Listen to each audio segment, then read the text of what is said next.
Gracias. ¿Cómo estamos? A ver, no se escucha. ¿Cómo estamos? Bien. Me gustaría hacer un experimento. Yo vengo de Guadalajara y en Guadalajara las mujeres somos muy gritonas. No sé si aquí hay bastantes mujeres gritonas. Pero me gustaría primero escuchar, ahorita que estábamos parados, brincando, sintiendo esa energía, primero escuchar el grito de las mujeres para ver cuál tanta energía traemos. Así es que primero escucharemos a las mujeres y después a los hombres. ¿Les vale? 1, 2, 3. ¡Mujeres! ¡Venga! A ver los caballeros. 1, 2, 3. ¡Wow! Yo digo que vamos ganando las mujeres, ¿eh? Yo creo. Ahorita le voy a preguntar al padre a ver que me diga él qué opina. Bueno, pues yo vengo hoy a hablarles sobre un cambio de vida. Me tocó, no sé si algunos de aquí conozcan a Lupita Venegas. Ella participa en programas como en El Sembrador, en Guadalupe Radio, en Valora Radio, que es donde yo trabajo.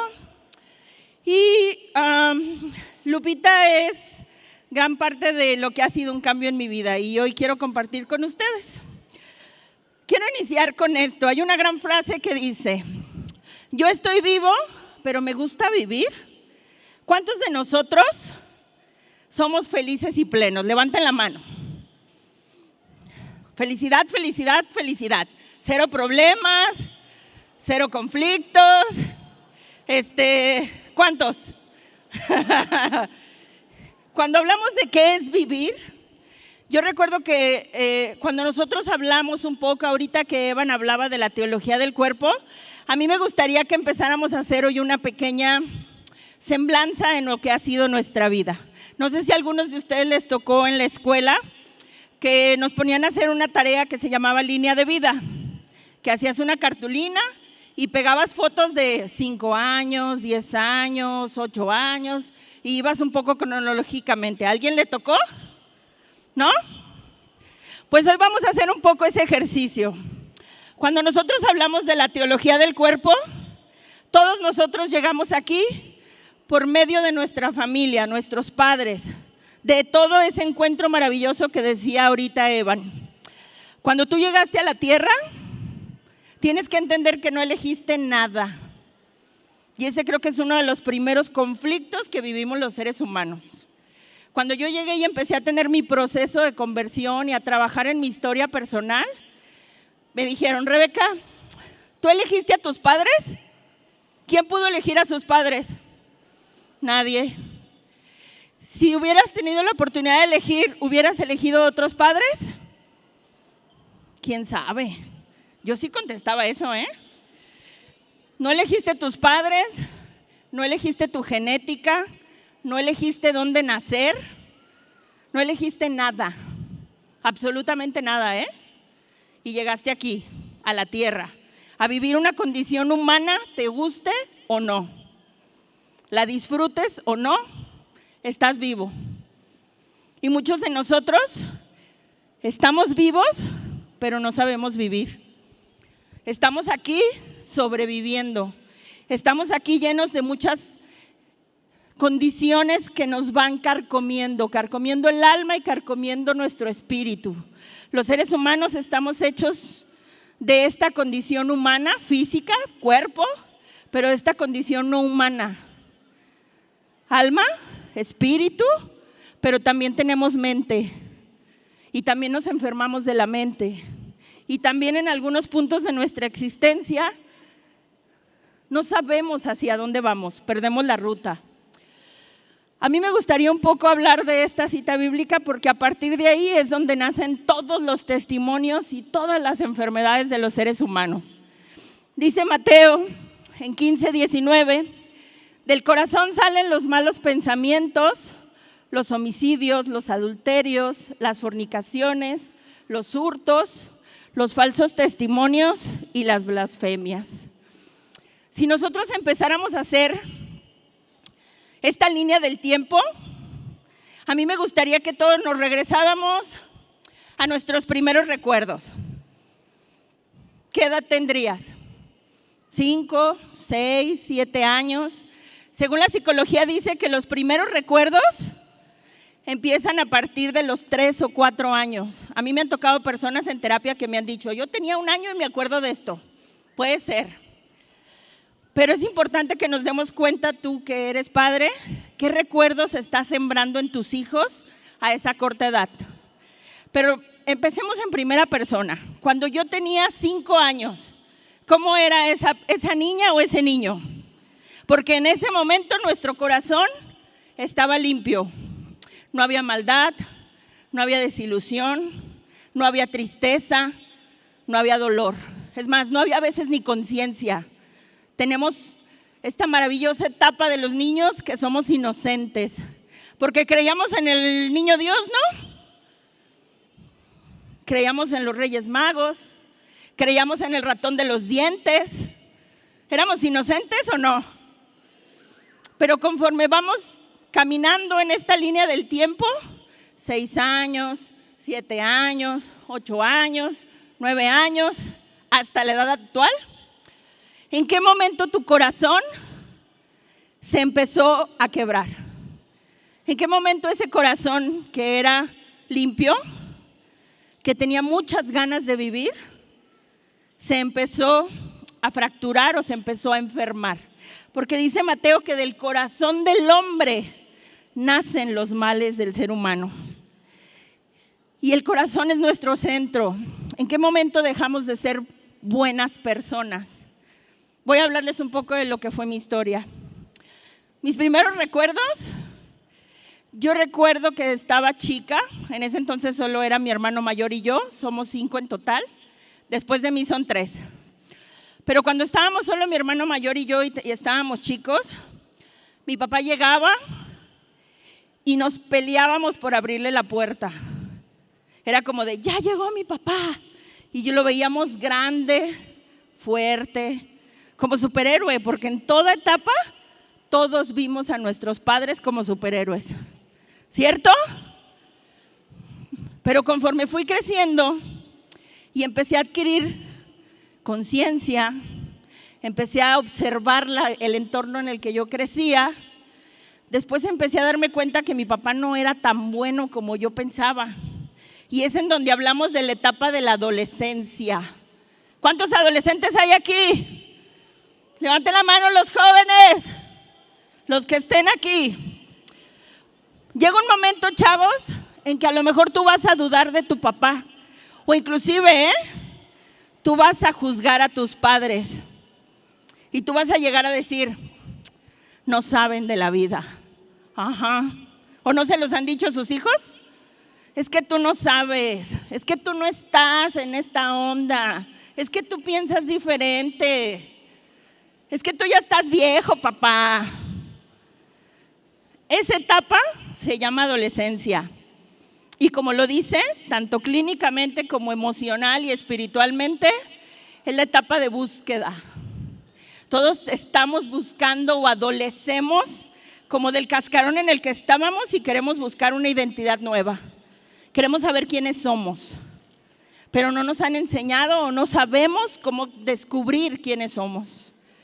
Y entonces, la etapa de adolescencia es bien importante. Yo que trabajo en acompañamiento de personas que tienen adicciones, siempre lo he dicho. La adolescencia es la etapa más vulnerable para tener adicciones. Cualquier adicción, Principalmente las más visibles, alcohol, drogas, medicamentos, anfetaminas, pero las que no son visibles, comportamientos, adicción, violencia, ansiedad, depresión, juego. Es la etapa en que estamos más vulnerables los jóvenes. Bueno, estamos. ¿Se oye bien, no? Pero la etapa de adolescencia es la etapa en que el joven está buscando una identidad, sentirse que pertenece, sentirse valioso, sentirse importante. Y a veces esos pequeños huecos no los recibimos en el hogar. Por eso los buscamos afuera. Por eso buscamos con quién parecernos. Por eso nosotros, cuando estamos en esa etapa de adolescencia, y tú que hoy eres papá, remonta un poquito tu cassette. Y la verdad es que hoy tenemos que entender algo. La adolescencia y juventud de hoy en día no tiene nada que ver con los que nos tocó, pues a los que estamos como del tercer, cuarto piso para arriba. Fuimos educados diferente y hoy la información que tienen los adolescentes y los jóvenes, bueno, a mí no me tocó el WhatsApp en la secundaria, a ver, díganme a quién sí, ni el celular. Y hoy en día ellos tienen mucho más información y están mucho más bombardeados. Esta etapa es tan vulnerable. Cuando a mí me tocó vivirla, yo les decía que yo veía a mi papá grande. Mi papá fue mi primer amor. Lo idealizaba, lo veía, lo amo. Pero conforme fui creciendo, me tocó escuchar la palabra alcoholismo. Y ya no fue tan bonito ver un papá alcohólico. Ya no era tan agradable empezar a recordar mi vida y ver escenas de peleas, de salir de fiestas y pelearse por querer quitarle las llaves, de una mamá triste, de una mamá llena de depresión, neurosis, por querer salvar o por querer ayudar a alguien con esta situación del alcoholismo. Y conforme tú vas creciendo, hay una etapa en donde tu corazón se quebra, se desilusiona. Y en algún momento, cuando debimos de haber buscado la ayuda en los terapeutas, en los sacerdotes, en un grupo juvenil, en un buen amigo, a mí no me pasó eso. Porque ese papá que yo tanto rechacé, ese papá que no me gustaba cómo se comportaba, en mi familia vivimos la gran enfermedad del alcoholismo. Pero no solo con mi papá, los hijos también, mis hermanos y yo. Y tengo un hermano que no solo fue alcohol, sino que se metió en drogas. Y creo que es lo más difícil que tú puedes vivir. Los vicios en tu casa. La impotencia de ver a alguien que se está destruyendo. El dolor de querer ayudar a alguien y no poder. Y muchos de nosotros tratamos de querer ayudar a alguien, pero no sabemos cómo.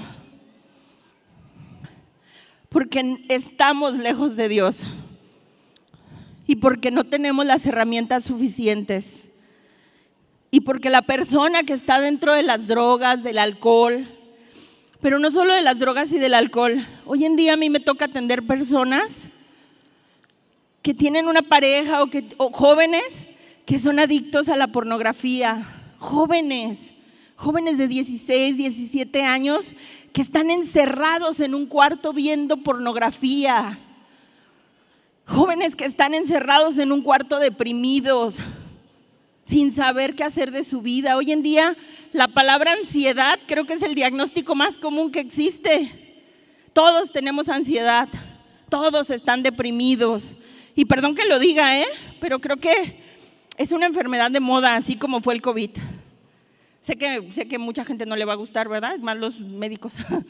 Pero la ansiedad significa un vacío que está dentro de nosotros. No lo cuestiono porque lo he vivido.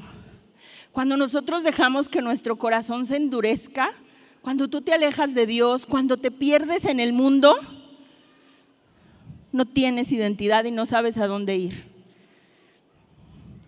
Cuando yo entendí esto y me di cuenta que yo estaba tan ensimismada, que viví una etapa de mi vida en donde mi desayuno eran 3 cervezas y una empanada, y así me la pasaba todo el día, y que en algún punto recuerdo que yo era de las personas que no llegaba a dormir a mi casa.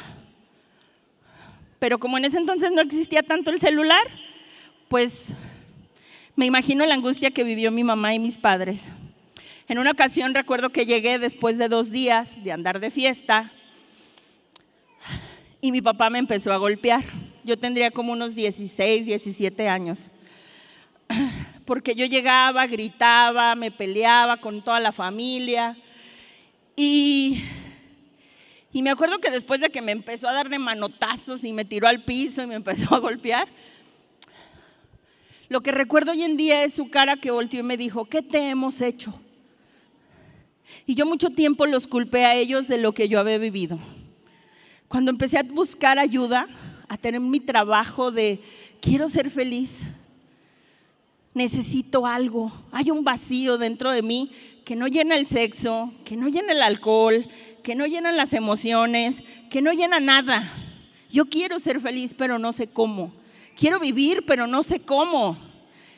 Quiero tener esa paz que yo veo en otras personas y que en el fondo yo las juzgo y digo, eso no es real. No puede haber una persona que sea feliz al 100%. Y recuerdo que en una etapa de mi vida, una persona se acercó a mí y me invitó a un retiro espiritual. Y entonces dentro de la introducción al retiro, leen un poco esta frase que es de algunos de los grupos que manejan adicciones. Entonces yo estaba sentada, estaba escuchando como la introducción que decían, y entonces decía que recuerda que tratamos con el mal, astuto, desconcertante y poderoso. Sin ayuda, resulta demasiado para nosotros. Pero hay uno que tiene todo el poder. Dios. Ojalá lo encuentres. Bueno, cuando dijeron eso yo dije, no, pues si se trata de buscarlo, no. Porque si yo tengo que ir a Dios, para mí era algo imposible. ¿Por qué? Porque después yo me di cuenta que la lejanía de Dios tiene mucho que ver con los vacíos que tenemos en el corazón. Yo no buscaba, ni me acercaba a Dios, ni buscaba a Dios, porque no me sentía digna, porque me sentía muy pecadora, porque me sentía sucia. Y entonces cuando me dicen, tú tienes que ir al encuentro de Dios, ¿cómo? ¿Cómo le hago para acercarme a alguien que en mi concepto juzga, castiga, es malo, es cruel? Porque eran los conceptos que yo tenía de Dios. Me acuerdo que cuando yo llegué a ese retiro, te entrevistaban. Y entonces había una persona que llegaba y te decía, ¿eres feliz? Con la pregunta que yo les hice hoy, ¿no? Y yo recuerdo que estaba sentada, volteé, la vi y dije, en mis adentros, si yo fuera feliz no estuviera aquí. Si vengo a buscar ayuda, si yo fuera una persona feliz, no tendría la necesidad de estar aquí. Fue lo que yo pensé. Me dijo 2, 3 palabras y me dijo, mañana vienes.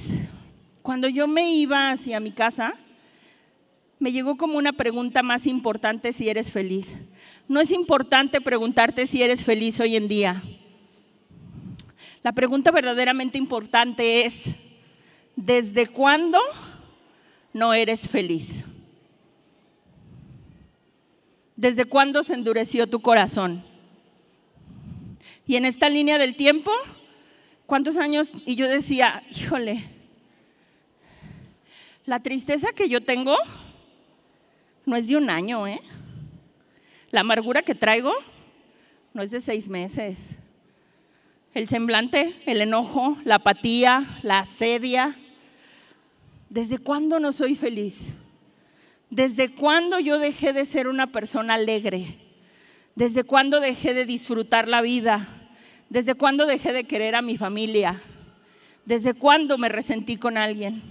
Y entonces empezó ese camino que todos los seres humanos deberíamos de vivir, un encuentro con nosotros mismos, para después empezar a acercarnos y tener un encuentro con Dios, conocerte, aventarte este clavado y ver tus partes más oscuras y más vergonzosas de lo que tú hayas vivido, que en la iglesia se llama confesión general, que en los ejercicios ignacianos los puedes tener. ¿Desde cuándo no eres feliz? ¿Desde cuándo tú tienes cualquier situación emocional que tú vivas. Y entonces, en este proceso que yo estaba trabajando, yo me empecé a dar cuenta que era una persona que no tenía control de mis emociones. Primero, los vicios y después mis emociones. Yo he tenido 2 parálisis faciales y le decía, ahorita que estaba platicando, que las 2 parálisis faciales se las debo a 2 hombres, porque me dejaron, porque se fueron, porque terminó la relación y porque me estaba volviendo loca, porque tenía muchos apegos. Y en el momento en que yo empecé con la parálisis facial, me acuerdo que fui a terapia y me dijo uno de mis terapeutas, Rebeca, o aprendes a manejar tus emociones o te vas a matar tú sola, porque las emociones te enferman. Y yo con la cara así, ¿y cómo le hago? Pues sí, ¿verdad? Pues ¿qué hacía? Bien preocupada y con la cara bien torcida. Tampoco tengo vesícula. Y yo me empecé a dar cuenta que todas mis emociones mal manejadas se trasladaban en enfermedades, en síntomas de amargura y enfermedades físicas o en situaciones emocionales y mentales. No estoy diciendo que estoy loca, les aclaro. Pero todas estas voces con las que te juzgas, con las que te tratas mal, con las que juzgas a todos los demás, todas estas voces internas que le haces más caso a tu mente que a tu esencia, a tu espíritu, que te dicen que tú estás bien y todos están mal. Y yo me acuerdo que cuando estaba en este proceso de la parálisis facial, dije, no, necesito aprender a manejar mis emociones. Pero estoy bien consciente que cuando Dios te da lecciones, la vida es como una carretera que tú vas avanzando y te muestra salidas para que cambies de ruta, para que tengas un cambio en tu vida y te pone personas y te pone situaciones. Pero si tú no tomas la salida y te sigues derecho, Dios te va a volver a poner situaciones en tu vida. Si hay una situación que se repite y se repite y se repite, no es Dios que está en tu contra, ni la vida. Son tus decisiones que todavía necesitas trascender, aprender o superar algo. Dios es muy sabio y nos va a enseñar de muchas formas. Y en esta parte, no obstante con las 2 parálisis, yo decía que ya iba a manejar mis emociones y que iba a ser una persona que iba a sanar, que iba a perdonar. Pues resulta que pasando el tiempo, en esta semblanza de vida, yo siempre tuve, como les dije, tengo un hermano mayor y 3 más chicos. Yo siempre tuve este sentimiento que mi hermano mayor le habían dado todo y a mí no. Era el hombre, era el primogénito, sentía yo que lo trataban diferente, había logrado cosas que yo no había logrado y le tenía envidia. Empecé a tener resentimientos con él. Y algo que les quisiera decir es que si tú tienes un resentimiento en tu corazón y no lo trabajas y no lo sueltas y lo cargas y se empieza a endurecer tu corazón, ese resentimiento se va a convertir en odio, en rencor y va a estar ahí guardado porque no se pasan ni con el tiempo, ni se quitan de la nada, ni se quitan con pastillas. Es un proceso que tienes que trabajar tu emoción y necesitas la parte de Dios. Perdonar no es humano. Hay una parte humana que tienes que trabajar en terapia, con un consejero espiritual, en oración, pero otorgar y vivir el perdón necesitamos de Dios, de la gracia de Dios. Y entonces yo a este hermano, como no tuve con mis 2 parálisis, resulta que me peleé con este hermano por una casa. Y entonces empezamos a pelearnos por una casa, a tener discusiones. Y un día que nos peleamos muy feo, a los 2 días me sale un tumor en el ojo. y el ojo empieza a crecer. No sé si ustedes han visto la caricatura de Quasimodo. Pues hagan de cuenta, yo estaba así. Me empezó a crecer el ojo y me estaba saltando, ¿no? Y yo me acuerdo que yo me levantaba en las mañanas y le pedía a Dios que me sanara del ojo, del tumor, pero no que me quitara el rencor a mi hermano. Porque tú le pides a tu conveniencia, y tú quieres que Dios haga lo que tú quieres. Sáname de esto. Pero no te has preguntado, ¿por qué lo estoy viviendo? ¿Qué me está pidiendo Dios o qué necesito yo trabajar en mí con esta situación que estoy viviendo? Y entonces mi oración cambió. Empecé a decir, ayúdame a perdonar a mi hermano porque me estoy matando. Ayúdame a perdonar a mi hermano porque yo puedo perder la vida. Es más, yo me voy a morir del tumor y él se va a quedar con la casa. ¿Cierto? ¿A poco no? Peor tantito, ¿a poco no? Y entonces fue uno de los procesos más complicados que entendí. Encontrar a Dios. Llegó un punto en el que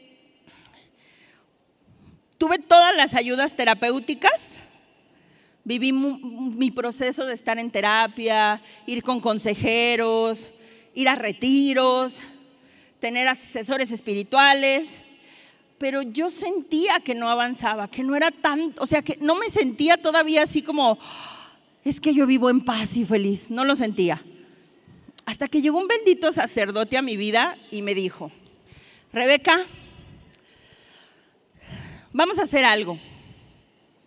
Tienes que comulgar 40 días seguidos. Y yo, ¿40? Sí. Y si dejas de comulgar un día, la cuenta empieza de cero, Y yo no te voy a atender hasta que no comulgues 40 días seguidos. Y casi como niño de catecismo, tenías que ir a que te pusieran tu sellito a que fuiste a misa y comulgaste, ¿no? Cuando hablaban de que ojalá lo encuentres, fue el último recurso que a mí me quedaba. Ya había tomado medicamentos, ya había pasado por ansiedad, ya había pasado por depresiones, ya había tenido vicios. Ya estaba en el punto de, es lo que me queda. O me vuelvo loca o me mato yo sola. Es lo que me queda. Pero no iba convencida, Y me acuerdo que las primeras misas, pues no crean que era mucho mi fervor. En un inicio yo empecé y dije, tengo que comulgar para que el Padre me empiece a dar dirección espiritual, ¿no? Pero hubo algo, a partir como del día 12, que mi corazón empezó a cambiar. Empecé a esperar el momento de ir a la misa. Empecé a comulgar y me daban unas ganas de llorar. Empecé a comulgar y me sentía en paz. Empecé a día 12, 13, 14, 15 y empecé a sentir un cambio. Un cambio que no me había dado ni la terapia, ni los medicamentos, ni el hombre. Ese cambio lo empecé a sentir cuando experimentaba su perdón. Cuando me empezaba a ver al espejo y me arrepentía de todo lo que yo había vivido o hecho. Por eso me encanta esa imagen.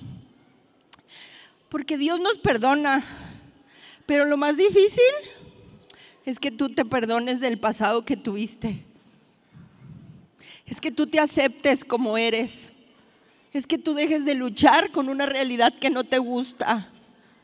Dios te ama, Dios está ahí. Pero muchas veces nosotros no le creemos.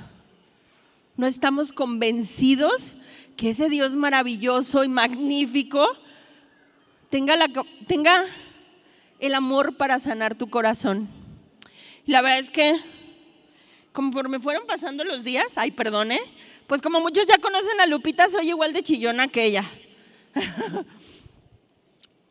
Y conforme fueron pasando los días, entendí que nosotros los seres humanos somos un equilibrio entre cuerpo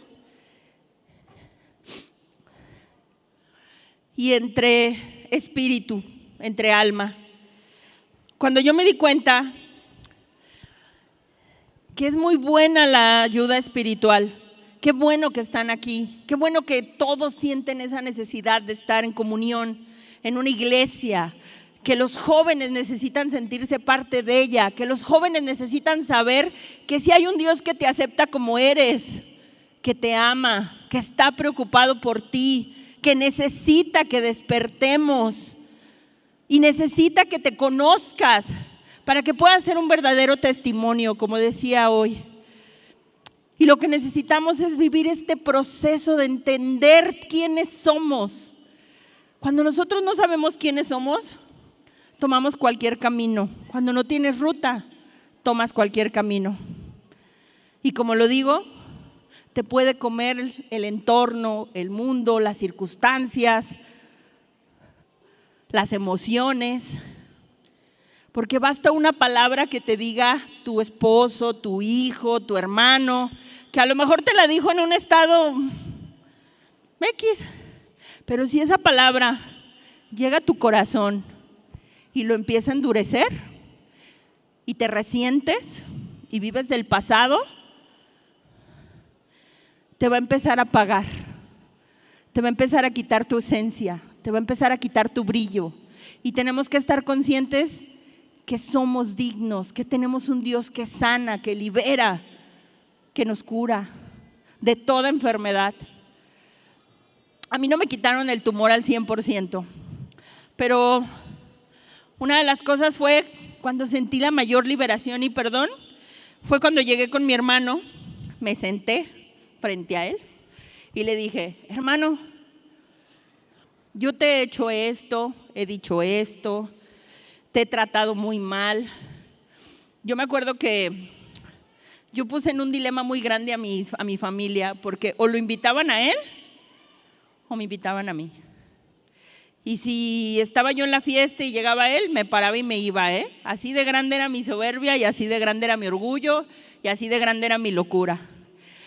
Porque cuando a mí me preguntaban en terapia, bueno, ¿pero qué te hizo? Y yo, nada. Es que yo siento que lo quieren más. Es que yo creo que le ha ido bien en la vida y a mí me ha ido mal. Es que yo pienso que Dios es injusto porque Él le dio todo bien fácil y yo he tenido un chorro de problemas. Por eso, pero Él a ti, ¿qué te hizo? Y yo, bueno, Él a mí directo no, nada. Y entonces, ¿por qué lo odias tanto? Cuando tú vives ese proceso de terapia y ese proceso de ora por Él, entonces yo llegué, me senté y le dije: ¿sabes qué? Perdóname. Perdóname por lo que yo pienso de ti, perdóname por lo que yo te deseé, perdóname por esto que he hecho. ¿Y saben qué me contestó mi hermano? Pero yo te quiero mucho, yo no sabía que te causaba tanto mal. Y yo, ¿quiere decir que he sufrido tantos años por nada?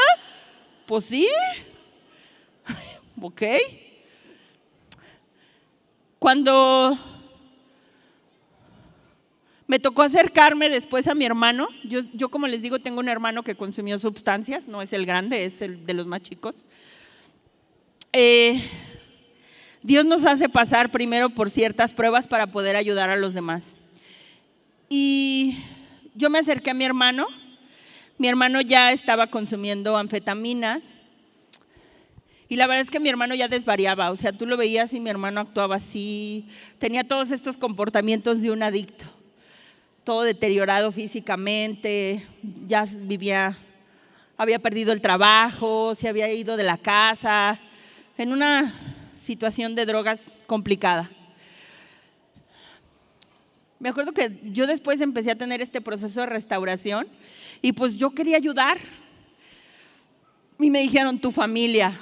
Tu primer proyecto es tu familia, sana con tu familia, restaura con tu familia, reconcíliate con tu familia. Y me acuerdo que llegué con mi hermano y le dije: ¿sabes qué? No sé cómo ayudarte, pero no me gusta ver que te estás deteriorando y que te estás destruyendo y tampoco creo que seas feliz así, pero no sé cómo ayudarte. Pero estoy aquí, estoy contigo. Busquemos ayuda. Y creo que en el momento en que tú dejas a un lado el juicio, la preocupación, el enojo, se abren muchas puertas. En ese momento mi hermano pidió la ayuda y en ese momento fue cuando yo empecé a trabajar, a prepararme y a ayudar en cuestión de todas las adicciones. Me ha tocado ver a mi hermano restaurado, me ha tocado sentir la misericordia de Dios y todo eso es lo que yo entendí a través de la comunión y la Eucaristía. Cuando tú tienes el amor de Dios dentro, cuando tú experimentas esta misericordia, es el motor que te va a llevar al encuentro del otro. Sin juicios, sin enojos, sin resentimientos, con amor. Quiero concluir un poco con esta historia. Para que tú tengas un cambio en tu vida, voy a decirles un poco esta historia. Había un poblado donde existía un hombre sabio y muchos jóvenes. Y dentro de esos jóvenes había uno como Rebeca. De todo se quejaba, envidiando, quería poder, quería muchas cosas, pero tenía cierto enojo con el sabio, ¿no? Y entonces, pues el sabio se sabía un poco que muchos iban y era como un consejero, ¿no? Todo les contestaba y les respondía. Y entonces el joven dijo, voy a ir a atrapar una mariposa. Cuando tenga la mariposa voy a ir con el sabio y entonces le voy a decir, gran maestro, ¿qué tengo en la mano? Y dependiendo de lo que me conteste, lo voy a hacer quedar mal. Voy a hacer que se humille, ¿no? Y entonces va, atrapa la mariposa, la tiene en sus manos, la está protegiendo. Y el joven en sus interiores dijo, si adivina qué tengo, le voy a preguntar, ¿viva o muerta? Si me dice viva, la voy a apachurrar en mis manos y cuando abra las manos, le voy a decir, te equivocaste. Y si me dice muerta, voy a abrir las manos, la mariposa va a volar y voy a hacerlo quedar mal. Y él acá, va, agarra la mariposa, la guarda en sus manos, busca al sabio y le dice, ¿no? Oh, maestro, ¿qué tengo en las manos? Y él, una mariposa. Ay, ¿viva o muerta? ¿Y qué creen que le contesta el sabio? La respuesta está en tus manos. Ustedes eligen. La respuesta de hoy está en sus manos. Dar el paso para buscar a un Dios bueno. Gracias. Sano.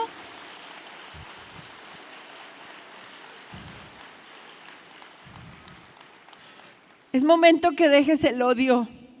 Es momento que dejes el pasado y que te acerques a ese Dios que te puede perdonar. Cómo me encantaría que todos experimentaran la gran imagen que pusimos antes. Cuando nosotros podemos sentirnos dignos, sanos, plenos. Y entonces ahora sí, al final poder preguntar, ¿quién es feliz? Y que todos levantemos la mano, a pesar del pasado, a pesar de las heridas, a pesar de lo que nos destruyó, nos tiró en el fondo. Todos hemos sufrido, todos. Nuestros padres nos dieron lo que nos podían dar, pero la respuesta está en tus manos. Muchas gracias.